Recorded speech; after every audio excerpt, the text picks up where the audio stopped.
For those of you who don't know me, I'm a first-year student at UC Irvine ITS, and today we have Professor Levine here from University of Michigan, Ann Arbor, and he's going to be giving us a very interesting talk on the transforming urban transportation and land use planning. And to remind everyone, this seminar is going to be going from 9 a.m. until 10:30 a.m. And if you have questions, you could leave them in the chat, or you could raise your hand, or Professor Levine can leave it up to you if you want them to hold the questions until the end or not. And I hope we have a very good talk today. Thanks. So let's see. If there's any clarification that's needed, if I use a term or an acronym, I'll try to avoid that. That's not clear. Please do interrupt me. I probably won't see the chat, but if you folks, I think, are probably going to be monitoring the chat, that would be great. For questions, that would be best after the end of the talk. So I'll 12:04 now. I'll try and wrap up by 12:45, and that'll leave us plenty of time for discussion. Does that work as a format? That's great. Okay, terrific. Well, thank you very much for being here. As I mentioned, on a sunny summer morning, well, sunny for California, that goes without saying. But especially beyond the end of the semester, I appreciate your appearance here and your involvement. So I'm going to spill the beans right at the beginning. I'd like to start with what I'd like you to take away from this talk. What I'd like you to take away from this talk are really 3 points. That the accessibility perspective on transportation is compelled by the very purpose of transportation. It's not even optional. The second is that the accessibility perspective on transportation would be transformative to virtually all aspects of transportation planning and the transportation aspects of land use planning. And the third point is that the accessibility perspective on transportation is impeded by numerous misconceptions. And I'd like to address the misconceptions. I think probably most of the talk will be addressed towards those misconceptions. These misconceptions come from advocates of accessibility. We're not talking about enemies of accessibility. So I'd like to unpack a lot of what goes on when we talk about accessibility.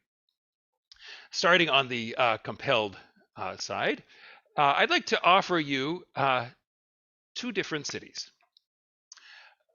City number 1 has origins and destinations that are quite close together, but city number 1 has slow traffic.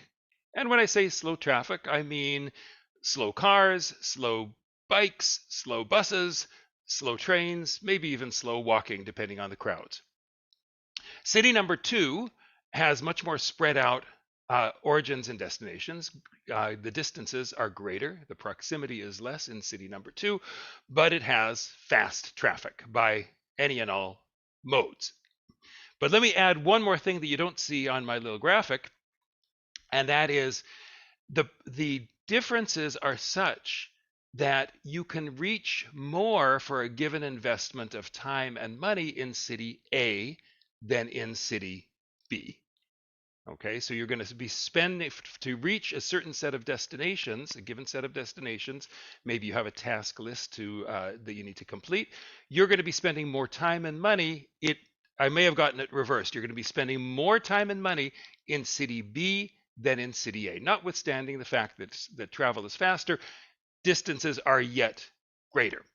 So then the philosophical question, and by the way, I am going to be keeping this talk at the conceptual level. You're not going to see any equations in this talk, and we're not going to be talking about methods, but we are going to be talking about concepts in accessibility. The philosophical question is, for me, is which city has the better transportation system? Well, the answer from standard US transportation engineering is clear. City B has the better transportation system. It has the higher level of service. If you look at a level of service of any mode, you would find that it's higher in City B. And yet, you get less of what you want in transportation from City B. And this is based on the consensus view of transportation planning, transportation engineering, and transportation economics, that the purpose of transportation for the vast majority of travel is not movement per se, but reaching one's destination. If we start from that conclusion, we would have to conclude that notwithstanding its slower traffic, City A has the better transportation system because it's the one that affords you more of what you want in transportation. Now, to get a little bit more formal about this, to use the economist term, economists will tell us that the demand for transportation is derived from the demand to reach destinations. What that means is that movement per se isn't the good. In fact, the time spent in travel is considered to be a cost. Uh, where's the benefit? The benefit is wrapped up in the destination. When I say this compels the preference, let's do a little mental experiment here. A move from A to B would lead you to spend more time and more money to reach your destinations, or alternatively, you'd reach fewer destinations for a given investment of time and money. B, hence, is going to give you less of what you want.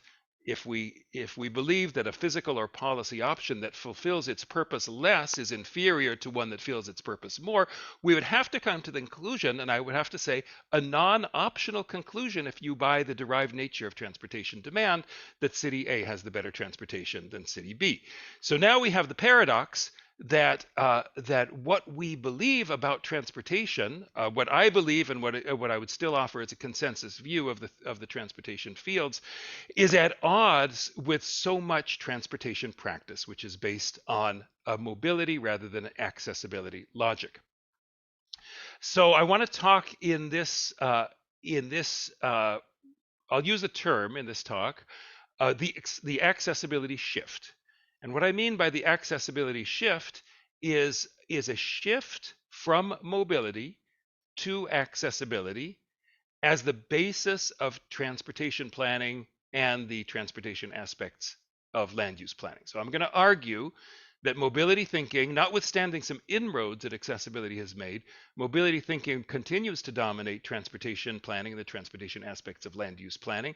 And that accessibility shift, as I say, is compelled, would be transformative, but is impeded. So that's what I mean. Well, when I use the term accessibility shift, that's what I'll be referring to.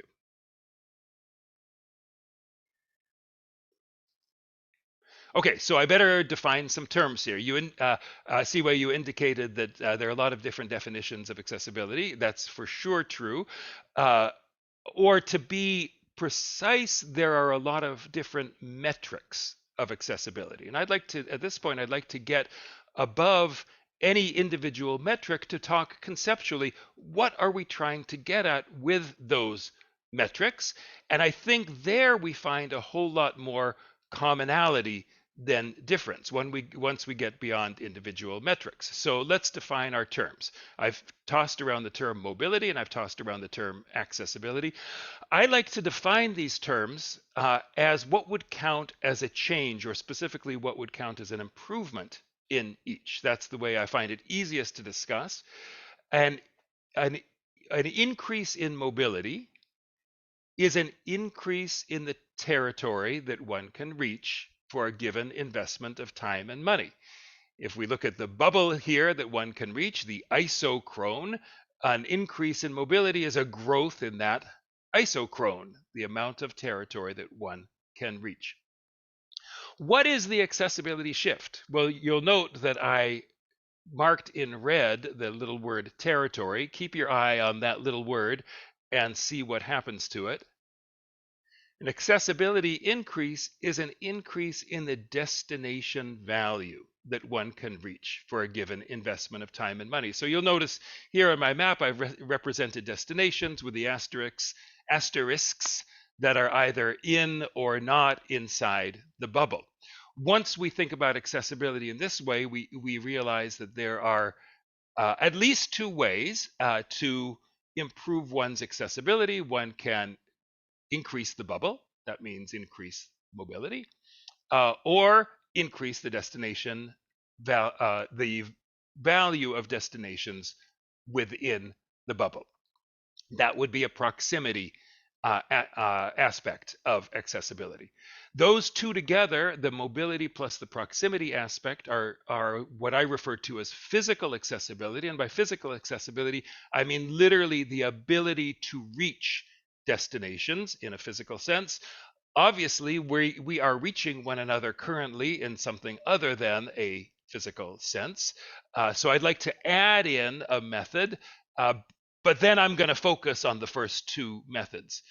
Uh, so the method I'd like to add in is what I'll call connectivity, um, uh, which refers to, I use it to refer to obviously virtual accessibility when I reach what I want to reach without physically getting there.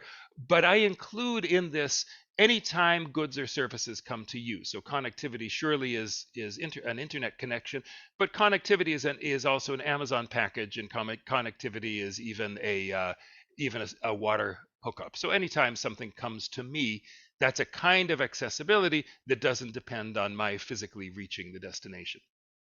In any case, these three means together combine in some fashion for the end of accessibility. So I want to focus on this idea of means and ends.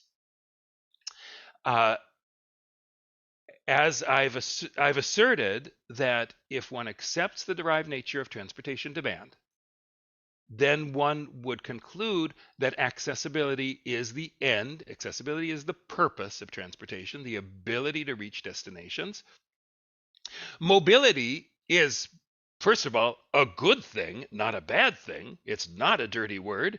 It's actually a necessary component of accessibility. But mobility is a means to accessibility, just as proximity is a means to accessibility.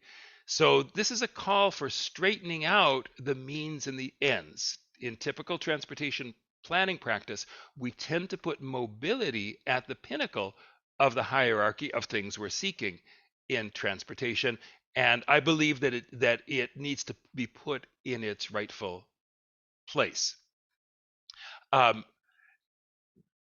uh, think I'll probably, well, let's see, one more point. I'd like to talk about the relationships among the means, the various means, and the end of accessibility. So thinking about the relationship between proximity and connectivity, well, proximity and connectivity probably have a positive relationship, meaning the more proximity, the greater the connectivity. If I live close to a lot of other people, it's probably easier to give me high-speed internet. It's probably cheaper to deliver my Amazon packages or to give me fresh water in my pipes. So proximity and connectivity have a positive relationship.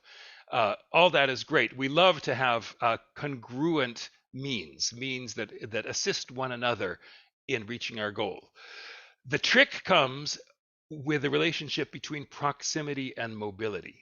I would offer that in general terms, proximity and mobility have a negative relationship, meaning we know how to make places where surface mobility is fast, but these tend to be places where proximity is low density areas, rural areas, etc. Conversely, we know how to make places where proximity is great. These would be, for example, cities, but mobility in dense areas tends to be low. So the two left-hand means, the two means towards physical accessibility, are at odds with one another, leading to the possibility, and some research that I've done and is included in the book From Mobility to Accessibility suggests that that we may have situations where the search for mobility actually ends up degrading accessibility because it so degrades proximity that that mobility and accessibility can at times be at odds because of that negative relationship. Okay, in general, I wanted the misconceptions. I want to save towards the end, but there's actually two that I'd like to talk about right now because they come out of these very definitions of accessibility and definitions of the reason that one might want accessibility or want to shift to accessibility as the basis of transportation planning. The first misconception I would offer is a tendency to load up the accessibility concept with all sorts of other goals. You'll note how spare my definition was. An accessibility increase is an increase in the destination value that one can reach for a given investment of time and money. It's not loaded down with a whole lot of other things, is it? The tendency is to load accessibility with uh, everything including multimodalism, equity, sustainability, et cetera, as if accessibility is transportation that answers all those criteria. Uh, in this view, accessibility is anything that's good in transportation. Mobility is the bad stuff. So poor little transportation is caught between this tension, in this misconception between accessibility and mobility. So a person has challenged accessibility by saying, "Oh, I understand what you mean. Accessibility is the kind of mobility that you like." No, no, and no. But when we load up accessibility with all these other things, we actually we set ourselves up for that charge. That charge is actually not incorrect if we say accessibility equals everything that's desirable in transportation. Instead, I want to argue for this much sparer version. There's two reasons to be concerned about weighting accessibility down. The first is that accessibility, when we weight it down, it can become merely a euphemism, a kind of pseudo-scientific way of saying what we like in transportation and packaging it in a way that seems maybe a little bit more objective than listing all the goals that we have. That actually ends up weakening rather than strengthening the concept of accessibility because it precisely leads to the view that, oh, I see, accessibility is the kind of mobility that you like. The second reason is a little bit more subtle. I'd like you to think about accessibility as a resource. Accessibility is like money, it's like energy, it's like any natural resources. There is the resource, and there is the distribution of the resource. These are different concepts. If we say accessibility equals, for example, equitable transportation, well, then we're conflating the resource with its distribution. I think we need to understand that accessibility is a resource. It's a resource that can be distributed equitably. It can be distributed inequitably, but conceptually, we want to keep the resource different from the distribution of the resource. The second misconception that I want to talk about now, which is based strictly on the definition of accessibility and its grounding in the derived nature of transportation demand, is our tendency to judge accessibility by what it accomplishes. So, for example, we ask, does accessibility succeed in reducing vehicle miles traveled? Does accessibility or an accessibility perspective succeed in improving the equity of the transportation system? Does accessibility improve a region's economic prospects? So we're thinking about the value of accessibility in instrumental terms when we do that. Accessibility, however, is not merely an instrument. It's not merely desirable to the extent that it brings a whole host of other good things or any one of a whole host of other good things. If we start from the derived nature of transportation demand, accessibility is the proper metric of the benefits of a transportation system. It's a lot of this comes from standard social science. So standard social science is very interested in testing causal links. Does X cause Y? That's sort of like the most plain vanilla version of standard social science. We social scientists are very comfortable with asking the causal question, and we're a little bit less comfortable in staking out our values and saying, oh, well, I'm not interested in X because it causes Y. I'm interested in X per se. X is desirable per se. Now, which is not to say that there is not a plausible case for accessibility leading to a lot of ancillary benefits.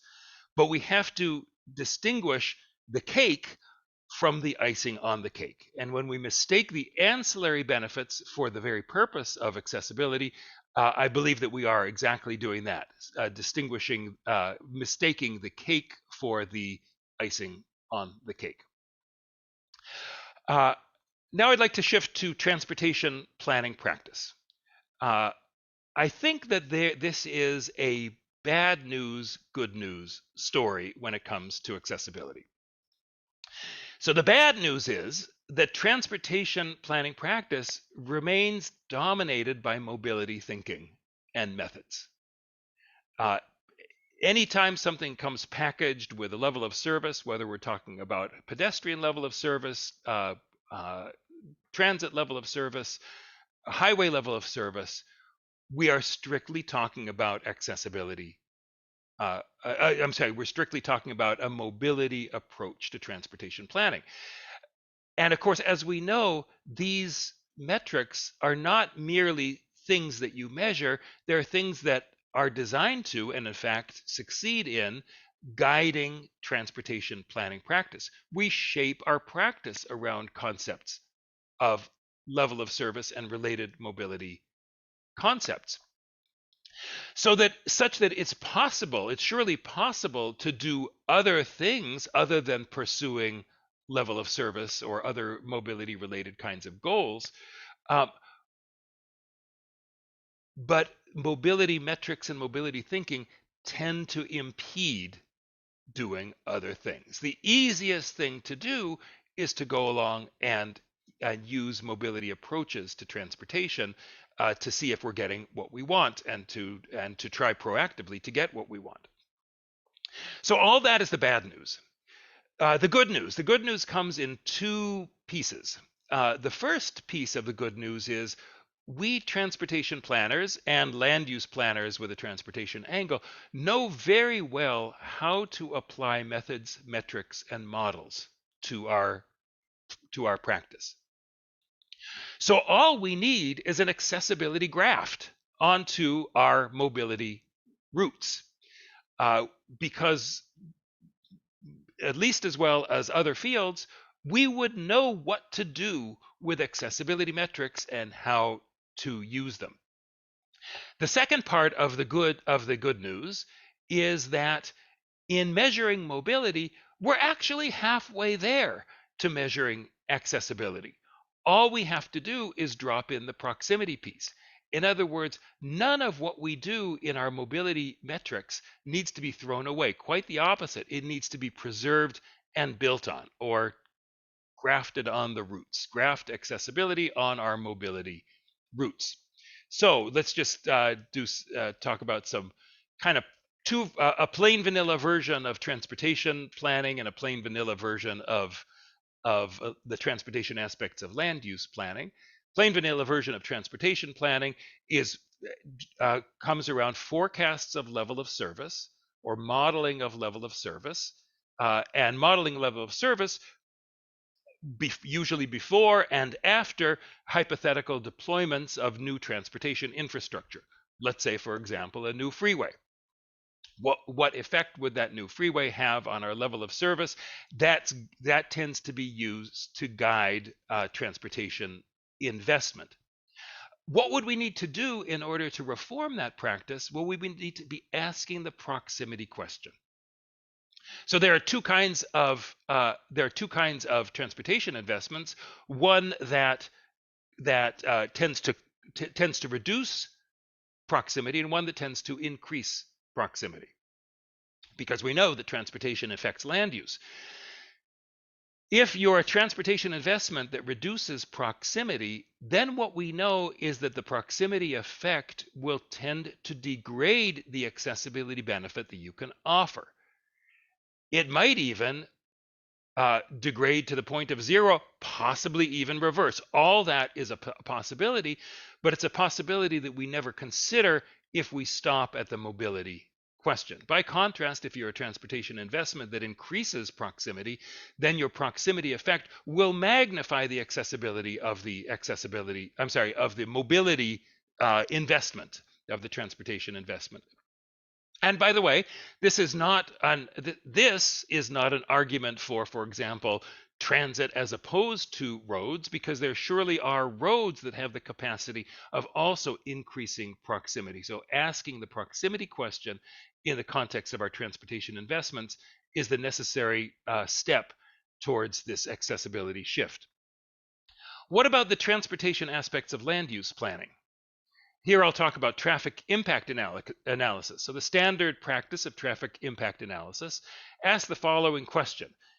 For a forecast land use change or proposed land use change, what would be the traffic impacts measured in terms of additional delay in nearby intersections of that proposed development? That's fine as far as it goes. That actually is appropriately asking the mobility question, but it's only allowing for a degradation of mobility, because new development will inevitably add trips to the road, will inevitably degrade transportation somewhat. So in other words, there's absolutely no upside to new development. But we know that's not the case. Yes, new development threatens to degrade mobility, threatens to add trips to the road, absent any improvements in the transportation system. But new development, especially close-in development, has the potential to increase proximity. So an accessibility impact analysis, as opposed to a traffic impact analysis, would start from the traffic impacts but would add in the accessibility benefits using standard metrics of accessibility, all of which are based on this idea of the ability of people to reach destinations. Now, you'll notice that my two examples, actually by design, pertain to the automobile. This actually is really important. Accessibility is relevant to all modes of transportation. And I'm going to go beyond that, and I'm going to say there is an accessibility way and a mobility way to plan for any and all modes of transportation. So you might say, well, wait a second, a mobility way to plan for pedestrianism? Absolutely. Check out the pedestrian level of service in the Highway Capacity Manual. What you'll see is the pedestrian level of service has everything to do with the amount of space that's given to the pedestrian to move and to allow the pedestrian to move safely. In other words, it's the pedestrian's mobility that is being analyzed by pedestrian level of service in the Highway Capacity Manual. Nowhere in the pedestrian level of service will you find the question of how many destinations are there that you can actually walk to. So you can be highest pedestrian level of service if there's plenty of room for the pedestrian to walk safely and comfortably, regardless of whether there's any place that the pedestrian actually could physically walk to. Similarly, if we go up to the automobile, or conversely, if we go to the automobile, I would say that there is an accessibility way of planning for the automobile, and that is what I was just indicating in the previous slide. If one is not merely asking the question about the impact of new development on automobile traffic, but the impact of new development on people's ability to reach destinations by automobile, then one shifted from mobility to accessibility as a logic for planning for the automobile. So now I'd like to talk about what I believe, what I will argue to be a number of misconceptions about accessibility, misconceptions that impede the deployment, impede the accessibility shift. So the first misconception actually stems from the previous slide. The first misconception is the idea that somehow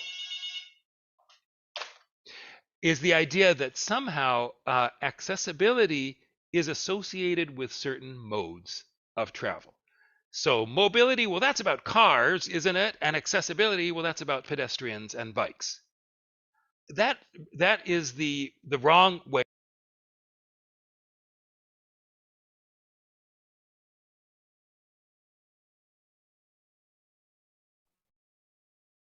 Professor Levine, I believe your audio went out. Or maybe it's just me.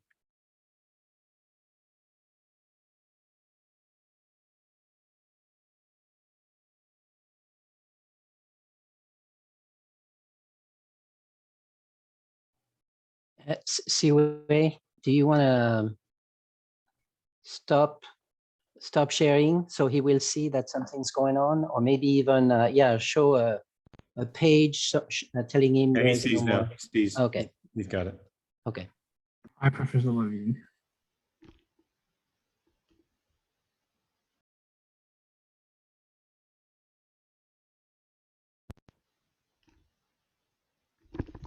How about now? Sounds We can great. hear you. Much Now better. you can hear me? Yes. Okay, great. Okay, thank you for your gesticulating, and kindly do that again if needed. This headset does have that tendency. Yeah, with the accessibility. Right. So let's see. So the first misconception is the idea that mobility is associated with certain modes. For example, car. Accessibility is associated with different modes. For example, biking or walking. To illustrate the fallacy of that view, I want you to imagine a bike lane deployed in a city. Well, the bike lane is surely a piece of mobility infrastructure. It's designed to allow bikes to move quickly and obviously safely in town. But shall we say, well, because it's bikes, mobility, a bike lane is a piece of accessibility? No. That's an incorrect attachment of accessibility to modes, when accessibility really is a way of thinking or evaluating. More broadly, I want you to think about accessibility. I would say that there is a lot of thinking about accessibility that amounts to a kind of market basket of things you do. So accessibility, if you do bikes and if you do walking, you're doing accessibility, and if you do cars, you're doing mobility.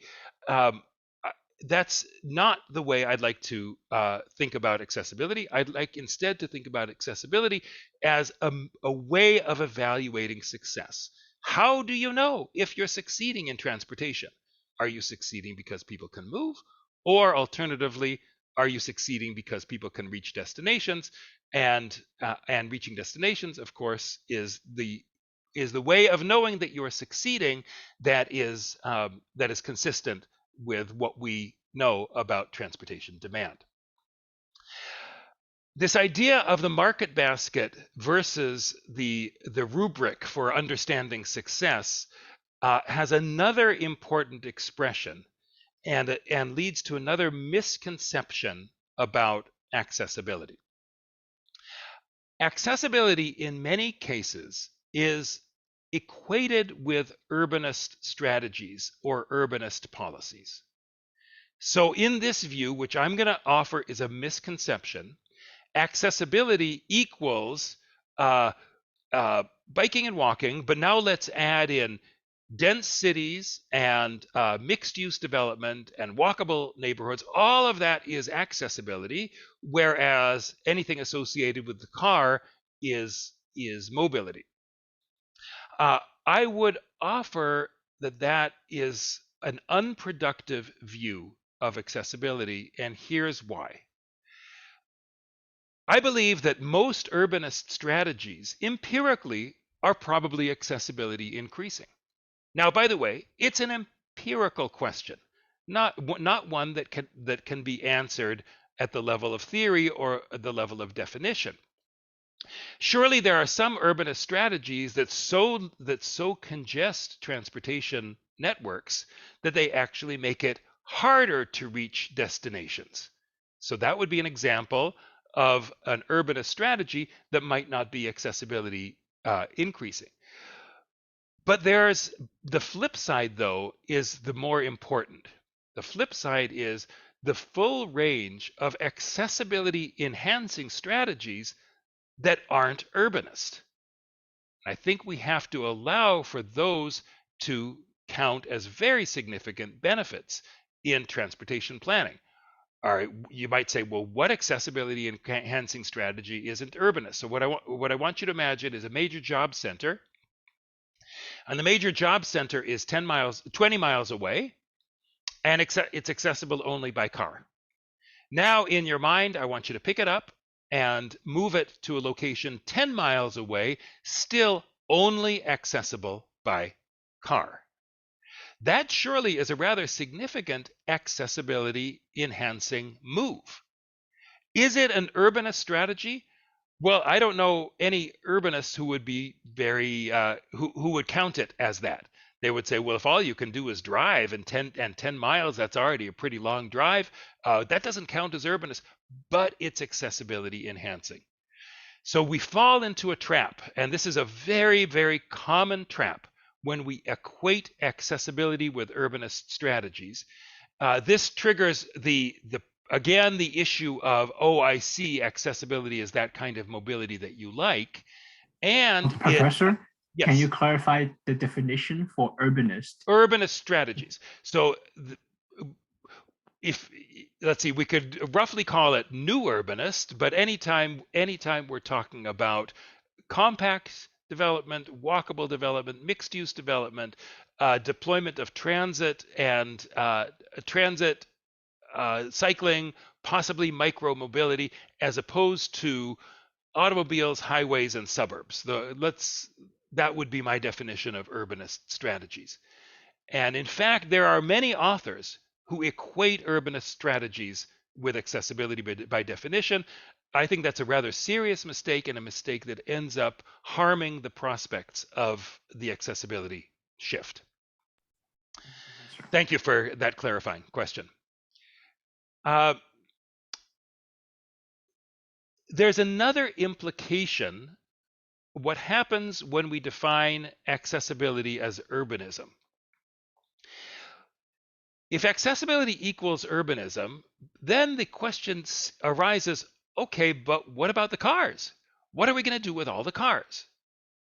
And that's where we get the very common formulation, I would say common but not logically sustainable formulation of accessibility plus mobility as the goals of transportation planning. You see this in virtually every transportation plan. The goals of this plan are to ensure the accessibility of and mobility of the population. When that's said, I can hardly fault them, because they actually are quoting federal legislation that uses the accessibility and mobility term. So they're lining themselves up with federal policy. But it doesn't make any sense. First off, if you ask people, well, what do you mean by accessibility versus mobility? You'll usually get kind of a jumble. And there are plenty of examples in plans that fail to distinguish the two concepts. I hope in this talk I've distinguished them rather clearly. But here's the more important reason why the accessibility-mobility pairing is something to be avoided. When we talk about accessibility and mobility, what are we doing? we're choosing one end, we're pairing it with one means, and we're neglecting two other means. So it would be fine to talk about mobility, proximity, and connectivity as the means to achieve transportation goals. That would be consistent. It's fine to talk about accessibility as the means of, as a metric of transportation goals. But pairing one means with one end is, first of all, illogical, and secondly, neglects the fact that mobility is already incorporated in accessibility, and thirdly, of course, it neglects the role of proximity and connectivity. Next misconception I want to talk about is actually highly relevant for you folks in California. Your policies pertaining to the California Environmental Quality Act have been significantly reformed in recent years, since 2016, I believe it was, where congestion is no longer the metric of transportation's environmental impact in the California Environmental Quality Act. It's vehicle miles traveled is the metric. That's actually a really, really important shift, and one that I applaud. But I want to distinguish the search for reduced vehicle miles traveled with the search for accessibility. These are two different things. Now, I believe in many cases the search for accessibility can enhance the search for reduced vehicle miles traveled. There are surely cases where increased accessibility actually ends up increasing vehicle miles traveled. Let me give you an example, hypothetical example. Let's imagine that you're planning a transit line, and you have to answer the question, should the transit line go through a poor neighborhood, or should the transit line go through a rich neighborhood? If your criterion for success is reduced vehicle miles traveled, the answer is clear. Put the transit line through the rich neighborhood. They're the ones with high car ownership. They're the ones with high car use. You have a high VMT target that you can seek to reduce through your transit investment.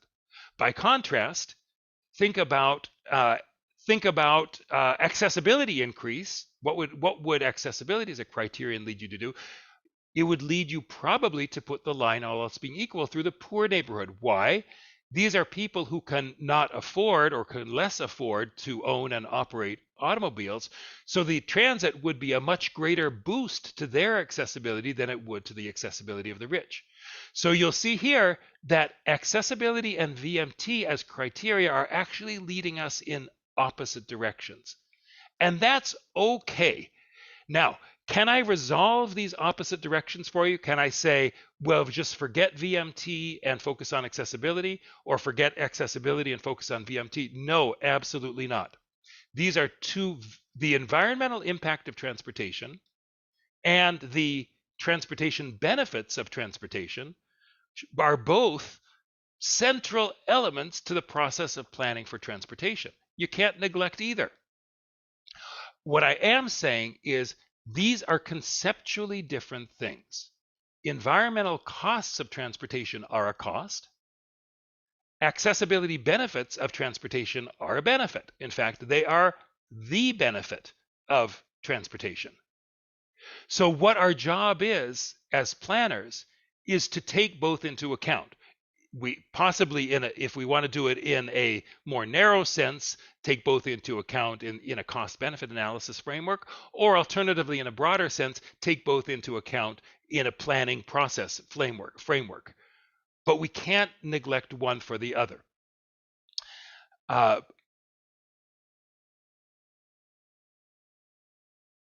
Let's see, the last point I'd like to make. This isn't exactly a misconception, but I want to be very clear about the different uses of accessibility. We here in the Academy tend to focus on the positive aspects of accessibility. So a large majority of research that uses the concept and term accessibility is positive in nature, and by positive, I mean describing, analyzing, or predicting something about the world. So accessibility for researchers tends to be a really, really good variable for predicting things like travel behavior or land value or housing costs. And that surely is a central element of accessibility thinking. But the accessibility shift is also a shift in the use of accessibility to its normative dimension. So what I mean by normative accessibility is accessibility not merely as a descriptor or a predictor of the world, but accessibility as a goal of what planning should be doing. It's a very, very different concept. There are a lot of researchers who believe that they are engaging in normative accessibility when they develop more and more and more sophisticated metrics of positive accessibility. Normative accessibility, by contrast, demands the question, well, what does it take for planners in practice to actually be using the accessibility concept? What metrics of accessibility are actually available to planners? What improvements do they need, not for the sake of methodological sophistication, but probably more for the sake of usability? So we do need to shift to that. Why is all this so important? It's so important because it's really about people and what they want in a transportation system. So I'm going to go back to the first principle. First principle is that for the vast majority of travel, the purpose of transportation is accessing destinations. We need to craft a transportation planning that is oriented around that. Now, by the way, note that I'm skirting all sorts of questions. There's all sorts of issues that can't be solved using merely the accessibility shift. How about accessibility by car versus accessibility by bus or accessibility by walking? How about accessibility by low-income people versus higher-income people? How about accessibility by white people versus people of color? How about accessibility in one area of a metro versus another area of a metro? None of these answers fall directly out of the accessibility shift. The accessibility shift is merely a platform on which we can build our answers to these questions. But I would offer that it is the platform as opposed to our less rigorous, less logically sustainable platform of mobility-based planning. So with that, I'd like to turn it over to questions, and I hope we can have a very lively discussion. And I think I'll unshare my screen. I'll probably may bring it back for a question or two. Thank you, Professor. That was a great talk. Thank you. I do believe we had one question in the chat from Professor Softwares. Let me scroll up to it. He was asking if accessibility had one more dimension, thinking of access to goods, shopping in the presence of shopping online. For sure, for sure. So I would, although I'm not sure that I wouldn't include that in the 3 dimensions. Access to goods. If I go to, well, I'll take an unpopular destination, probably among planners. Walmart. Walmart for me has destination value. That's why I want to travel to Walmart. And the goods and the reason it has destination value is because of the goods that I'm able to acquire at Walmart. Similarly, if I purchase something from something else that's probably unpopular among planners, Amazon, and the goods come to me, I would call that in my scheme of things, that's connectivity. That's goods that come to me. I didn't need to go to them. I also had a question about one more dimension for accessibility, similar but different. Would you consider monetary value dimension in the sense that like things that cost less money are more accessible and things that cost more money are less accessible? And is that important to consider or no? Let's see. I think I probably wouldn't formulate it in that way. because let's do a little exercise. By the way, am I still sharing my screen? Oh, here we go. Yes. Stop share. Okay. Yeah. I think I wouldn't formulate it in that way. And the problem with formulating it in that way is that things that cost more money, by definition, have more value. So if let's see, food accessibility is really important. So let's talk about two people. One can only access a store that sells junk food, but sells it cheaply. The other has access to a full range of fresh foods, which are more expensive than the junk food. The person with access to the better store has greater accessibility, notwithstanding the fact that they're going to be paying more for those goods. Thank you. I believe Cody Alu has a question. You want to unmute Cody?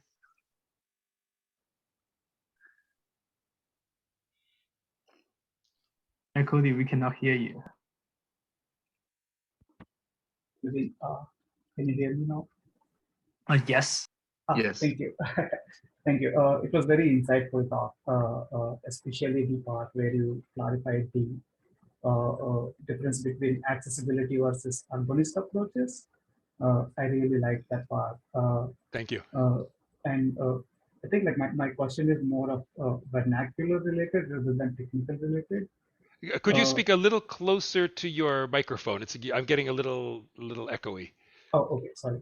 Yeah, so it's more of a vernacularity related question rather than a technical related question, I guess. Yes. Because the word accessibility is such a common word, even though like it has been used in transportation planning quite well. But how different it is from activity-based modeling that has been like proposed 20 years ago, 30 years ago. How different the approach based on accessibility Yes. would be different from activity-based modeling.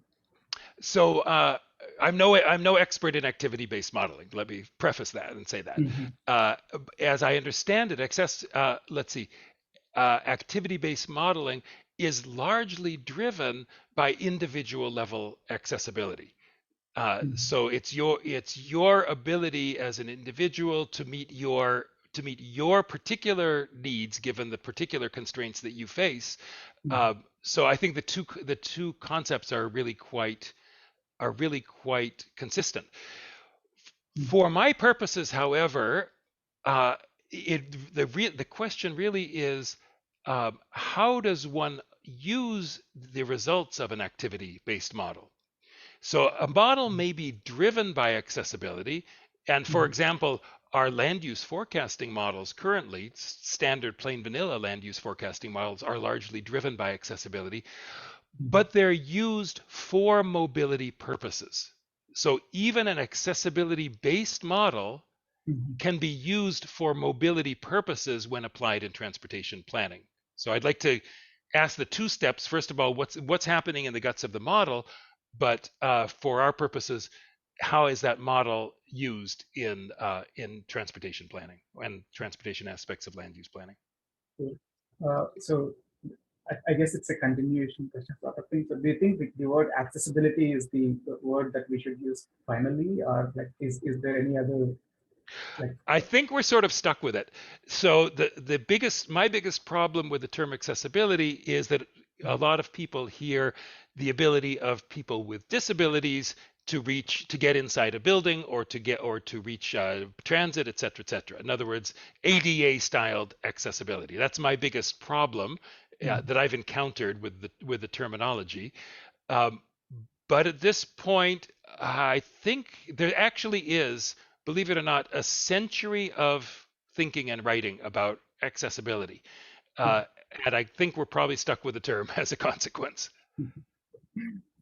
Thank you so much. Pleasure. Professor Levine, I have a question about the odds of the mobility and accessibility. So you mentioned. I'm sorry, Steve, I missed one word. You have a question about the at odds of at the odds. Okay, if they're all right, yes. Of the mobility and accessibility. So you mentioned maybe the more accessibility, the mobility might decrease. It makes sense in the like downtown LA area or in the New York City area, but like suburban in Ann Arbor or the city of Irvine, I can see both mobility is pretty good and accessibility is pretty good. Yes. How do you treat that case? So really that was kind of the first empirical question that I sought to answer in this line of research that culminated in the book. What's the relationship, not exactly what's the relationship of mobility to accessibility, but I'm gonna back into that question, but what's the relationship of land use patterns to accessibility? I had heard assertions that compact cities are more accessible than sprawling cities. And I looked for empirical validation of that assertion. I could find none. I came to understand that the people who were making that assertion were doing an assertion by definition. For them, they were essentially accepting the urbanist definition of accessibility. If that's the case, then by definition, compact metros are more accessible than sprawling metros. But so I undertook with my co-authors. By the way, I want to acknowledge Joe Grings and Louis Sperlin, the co-authors of my book. We undertook research to try to answer the question about the relationship of land use patterns to accessibility across roughly, I think it was about something under 50 metros in the United States. As it turns out, the lower density metros were the lower accessibility metros, even by car. So let me again emphasize why it's important to talk about the car here. If I came and told you the lower density metros were the lower accessibility metros by transit, you'd say, well, that's a big yawn. If I say they're the lower accessibility metros by walking, you would say, well, that's obvious, that's self-evident. But the point is they were lower accessibility even by car, meaning if we contrast, for example, as I have, taken Atlanta and a Boston. So Atlanta is very, very low density, very suburban dominated. Boston is, in the US context, something different.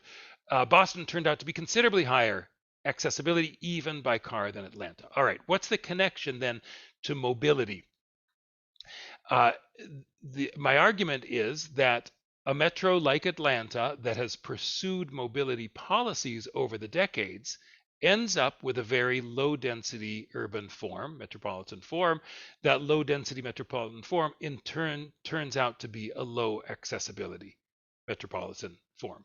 So I would offer that it's actually not the exception based on empirical work that I've done, but the common case in American planning that we plan for mobility, end up with low densities, and those low densities turn into low accessibility, even by car. It's obviously it's not something that is true by definition. It's an empirical question, and my own empirical research suggests that as an answer. I see, understand. Yeah, thank you, Professor Levine. We have one more question. Craig, do you want to ask your question now? Sure, thanks. Thanks. I'd also just like to add on, I really appreciated your framing of accessibility versus mobility, proximity, and connectivity. I found that, I don't know, very appealing. So I appreciate that. And I wanted to ask a question. I may be riffing a little bit on some of what you've already said, but really focusing on the difference between individual level and population level accessibility. And sorry, I guess my question, it's almost a political question. So how do you sort of sell or market an accessibility approach to planning when I'm going to make an assertion, this may or may not be true, but I wonder if mobility is kind of a more flexible type of accessibility in the sense that it provides a greater variety of activity options that covers more tastes. Because when we talk about sort of population level accessibility, we have to generalize what that means. But for the individual, they see mobility as giving them more flexible access. So not all activities are created equal, not all activity destinations are created equal. So while it might be great that where I live has great employment accessibility, if accessibility to my job is terrible in a redesigned system, I'm not going to support that. So how do we get around that tension between the politics, I guess, of individual level perception of accessibility versus population level? Yes, great question. So I'm going to try to answer the question in two ways. I'm going to the people that you are describing who, can I paraphrase you that they're more interested in mobility than accessibility? Would that be a fair paraphrase? I guess they're more interested in being less constrained. Okay, potentially, right? Okay, they're not. They are. And they have a vision. They have a viewpoint that mobility is less constraining, rightly or wrongly. I understand. Okay, so let's give an image to this person. Okay, so this person that you're describing is probably a suburbanite. Maybe this person is an exurbanite, right? Let's put them for interest's sake at the exurbs, and they have plenty of cars in the household and plenty of capacity to use those cars. And they say, I'm just fine. I'm not interested in accessibility. I would offer that you are, you, that hypothetical exurbanite. And here's why. Think about the destination value you can reach for a given, from your location, for a given investment of time and money. Now think of that destination value increasing. You don't have to move. You still get to live where you are, but you can reach higher destination value because there are destinations, valued destinations, that move within your travel bubble. Would you say you're better off or worse off? Well, if the destinations are right next to you and imposing a negative externality on you, you might say you're worse off. But other than that, if you can reach greater destination value, you're actually better off. So I would offer that even that person who appears to be more interested in mobility per se, ultimately is interested in accessibility, and that's what they need out of a transportation system. I would say, though, that there is a very specific obstacle to the accessibility shift. And let me describe that obstacle. Let's make me a resident of a city or maybe a close-in suburb, and I'm contemplating. There's a proposal for a large residential development in my area.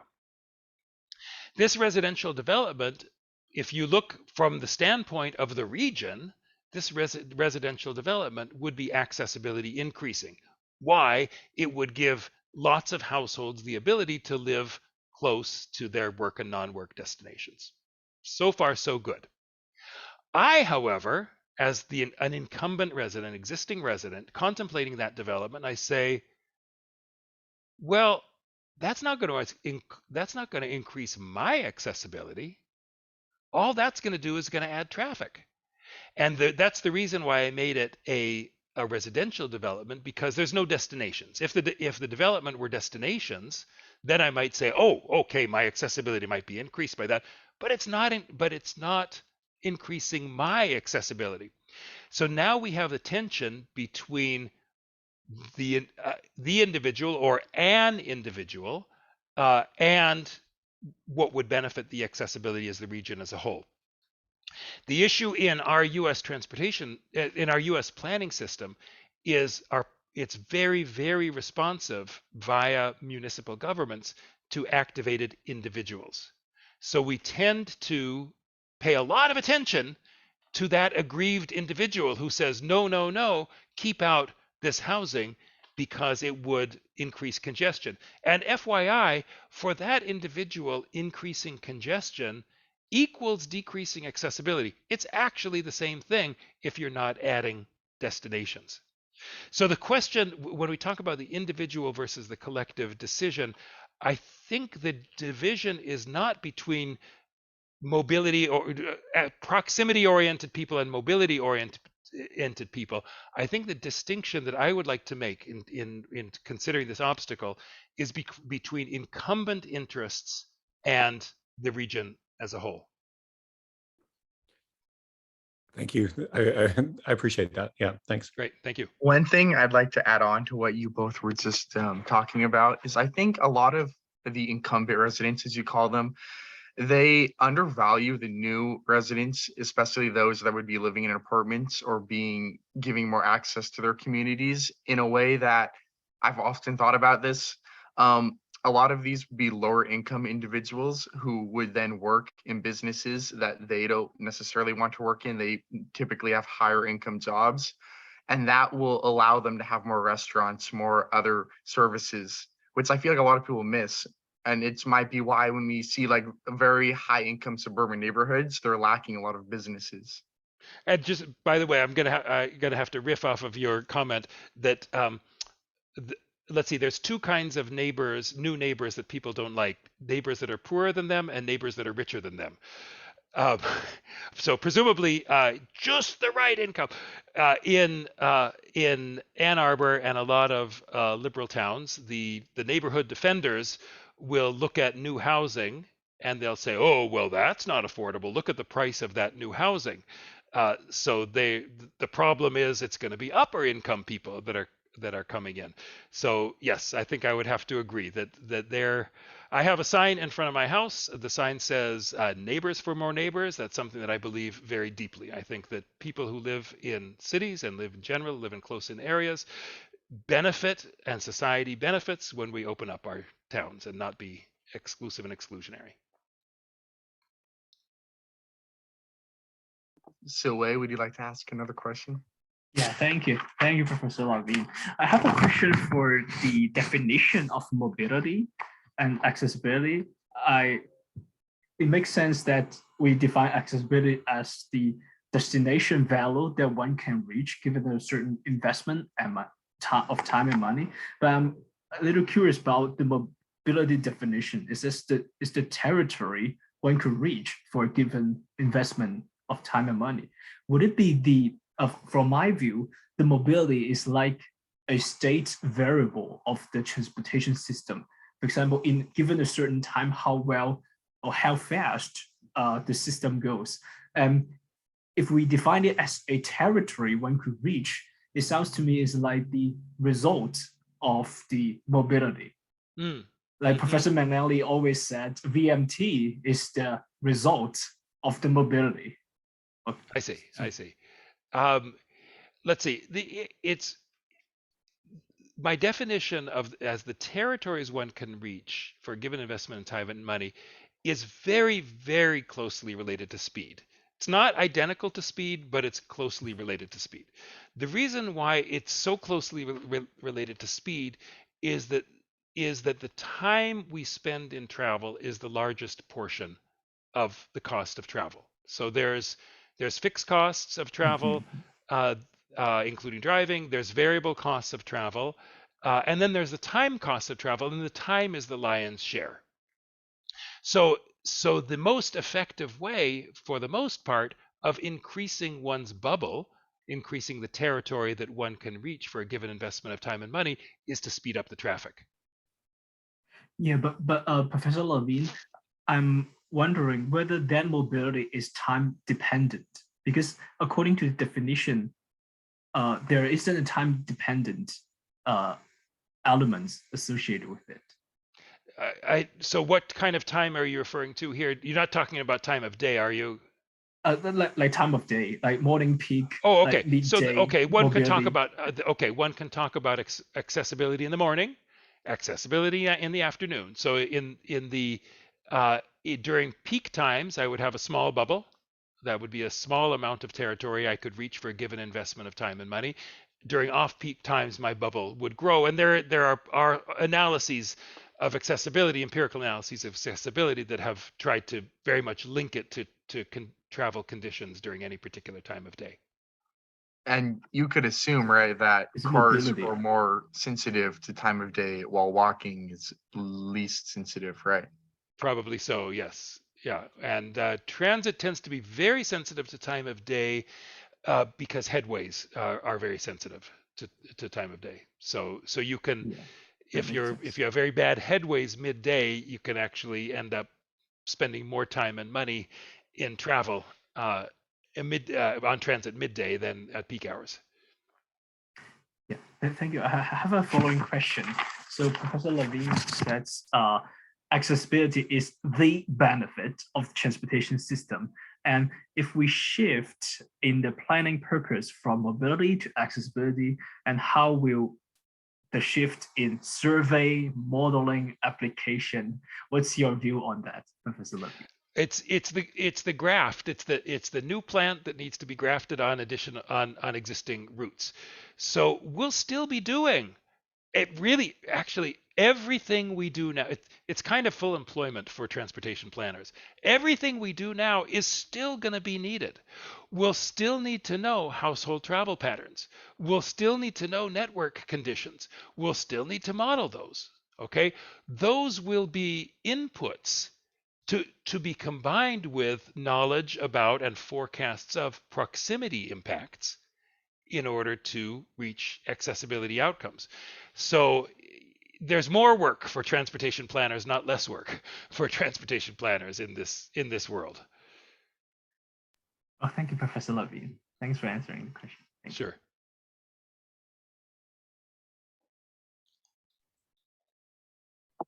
Do we have any other questions? Well, I'm wondering whether Professor McNally or Professor Jean has any questions.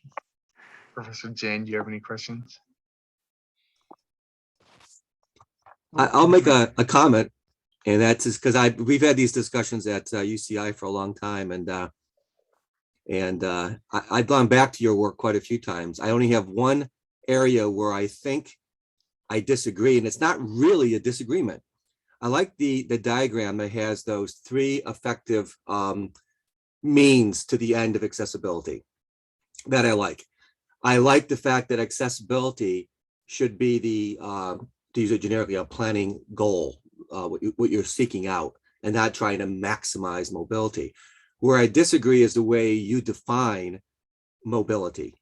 And I think the whole system would be clearer if we defined your accessibility. Let's start the other way. If we define your term mobility as a theoretical accessibility. So now you have theoretical accessibility, proximity, and connectivity as the three means that feed into the, let's call it the effective accessibility as the output of those three. Now the word mobility is not being used anymore. So we could take your examples when you didn't call it mobility of things like level of service, VMT, and call that all mobility. Therefore, accessibility remains consistent going back as far as Hansen with the potential, and mobility becomes the actual output, the effective realization of that potential. And then we don't confuse the words mobility and accessibility anymore. And it's completely consistent with your idea that mobility shouldn't be the ends. Accessibility should be the ends. But we shouldn't use the term mobility as leading to accessibility. I like it, accessibility leads to mobility. That's my only comment. Although, let's see, as a linguistic formulation, wouldn't we want our means to lead to our ends rather than vice versa?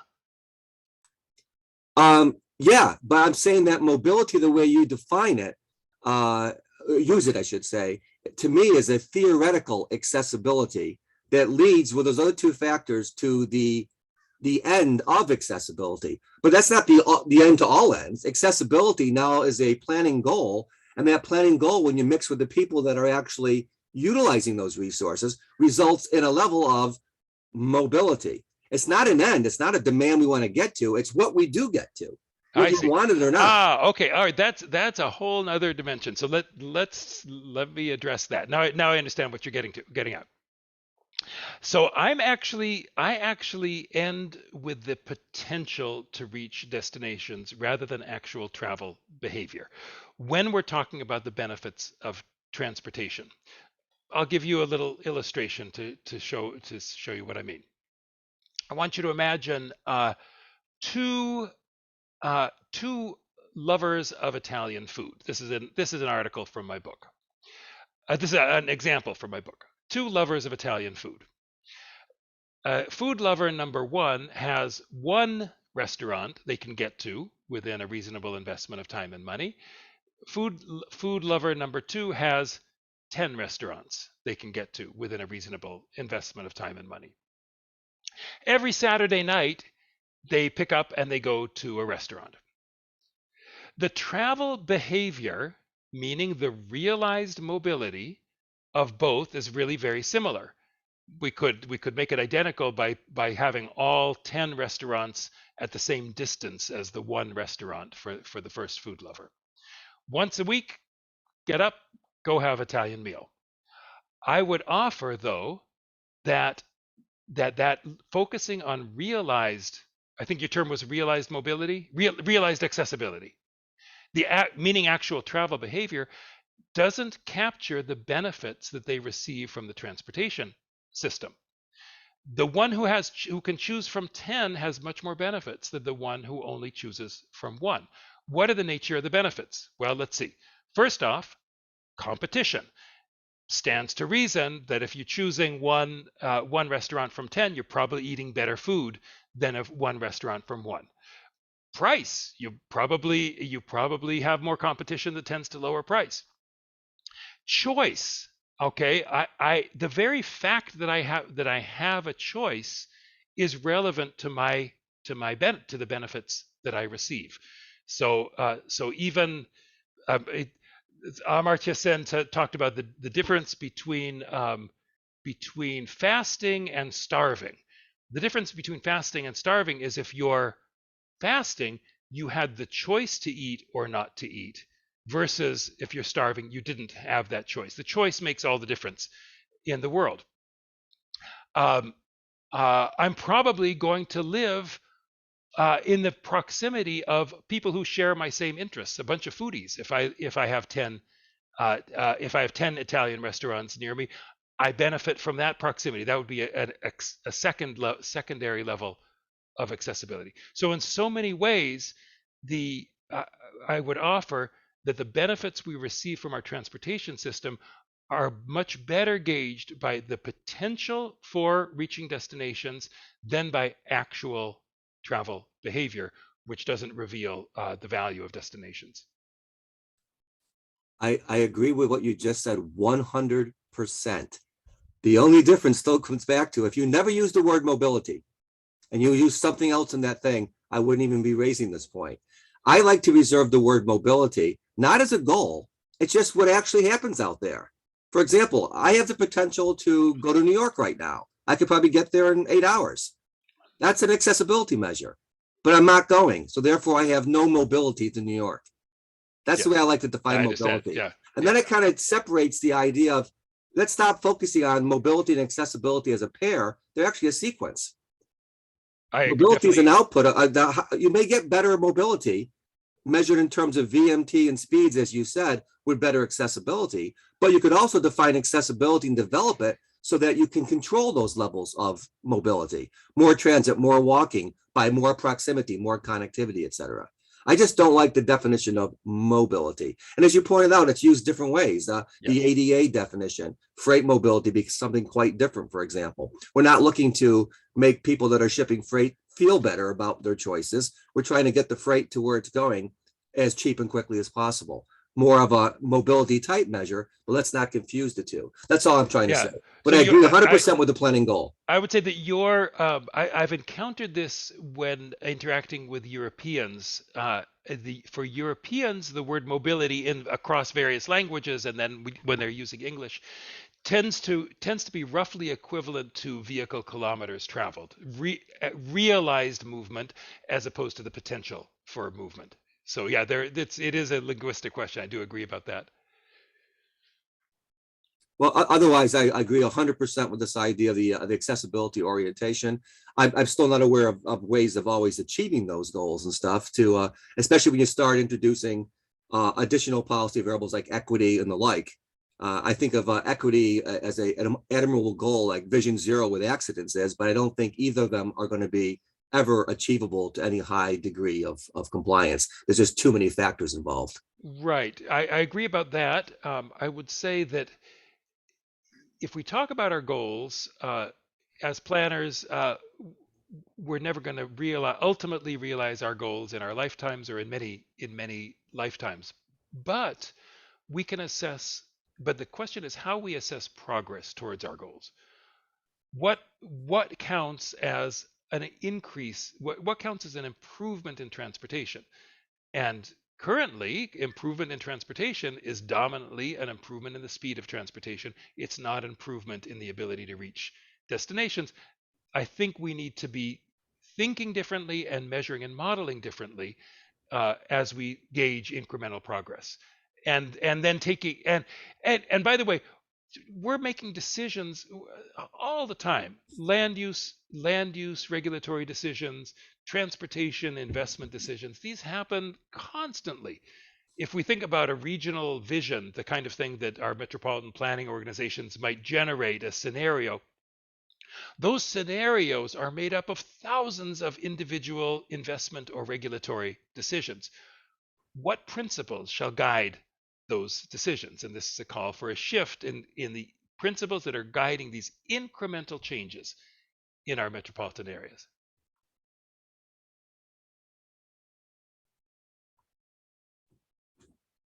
Yeah. So yeah. By the way, my name is Wenlong Jin, professor at IETS too. Thank you very much for the presentation. Nice to meet you, Wenlong. I think in the discussions we had a lot of discussions on accessibility, mobility, and so on. So actually, it sounds like, if I understand it correctly, you use accessibility mostly refer to accessibility to destination, spatial destination. But I think even in the transportation, my understanding, transportation come with many different aspects, different components, even infrastructure side. For example, there are roads, there are modes, different modes, and at the same time, I would consider the accessibility to like a transportation information, the data, and even policy would also be considered as accessibility. Of course, this gets to something like equity too. This will blur the boundary between accessibility and equity. But my point, and this would also, let's still use the mobility as a kind of like total distance traveled aspect. All of this would also impact the mobility thing. How, whether people have accessibility to other aspects. I'm wondering, is any kind of more challenges definitely come with more challenges, and is any kind of more still unified framework to to address, to take care of this kind of? I love the question. My short answer is we develop accessibility metrics for particular purposes in planning practice, and I would offer that there is no one metric that's correct for all purposes.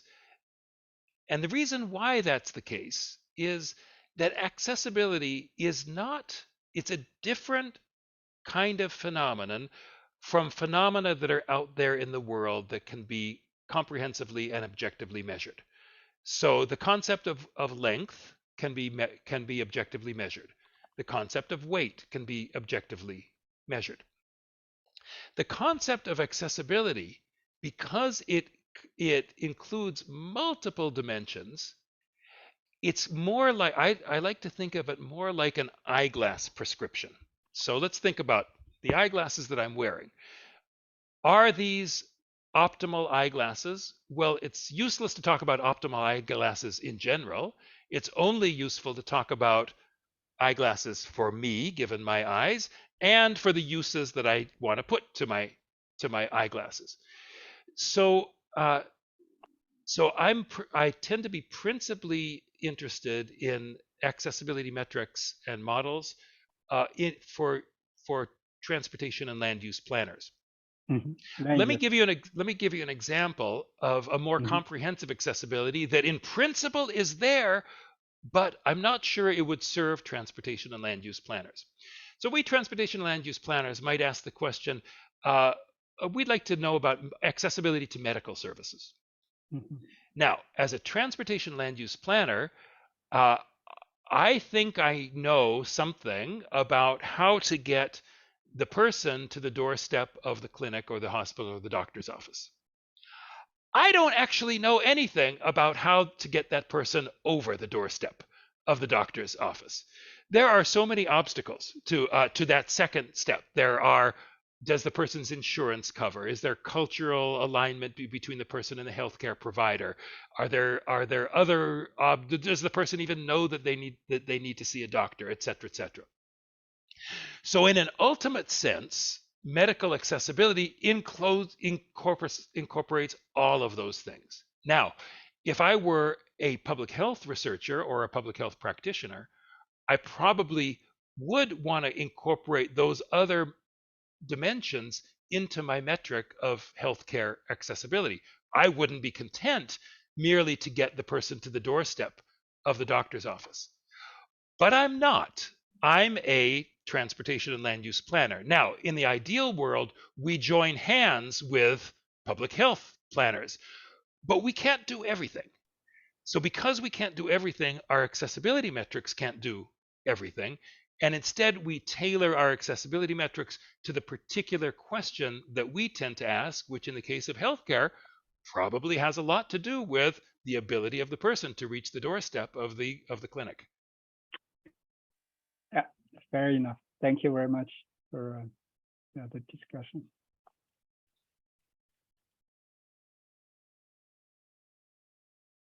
Well, it sounds like everyone's had a great time here. We're kind of wrapping up. It's 10:30. Well, I've sure enjoyed it. So thank you for the opportunity.